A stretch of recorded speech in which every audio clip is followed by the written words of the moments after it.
আজকে বানাবো খাসির মাংসের টিকিয়া বা নাড়ু। একদম অল্প বানাবো, তো একটুখানি মাংস আমি কুচিয়ে নিয়েছি ভালোভাবে।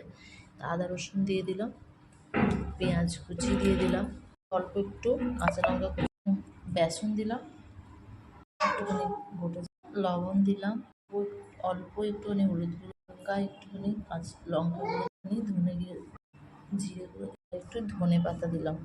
এরপর আমি হালকা হালকা জল দিয়ে এটা ভালো করে মেখে নেবো। আমি এটা হালকা জল দিয়ে সুন্দরভাবে মেখে নিয়েছি। এখন আমি এটা গোল শেপ দিয়ে দেবো। আমার 5টা হয়েছে। এখন আমি এগুলো কড়াইয়ের মধ্যে তেল দিয়ে ভেজে নেবো ভালোভাবে। কড়াইয়ের মধ্যে পরিমাণ মতো তেল দিয়ে দেবো।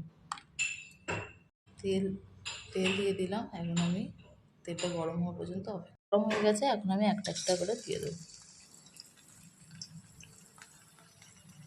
এগুলো এখন ভাজা হচ্ছে। আর অবশ্যই আমার ভিডিওটা ভালো লাগলে লাইক, কমেন্ট, শেয়ার করবেন এবং আমার চ্যানেলটাকে সাবস্ক্রাইব করতে ভুলবেন না। দেখুন, আর আমার মতো এগুলো কার কার পছন্দ অবশ্যই জানাবেন। যেগুলো লালভাবে ভাজা হয়ে গেছে, এখন আমি এগুলোকে উল্টিয়ে নেব। এগুলোকেই উল্টে নিয়েছি। এখন আমার সুন্দরভাবে ভাজা হয়ে গেছে। কেমন লাগলো একদম মুখরোচক, অবশ্যই বানিয়ে ট্রাই করে দেখতে পারেন। আল্লাহ হাফেজ, আসসালামু আলাইকুম।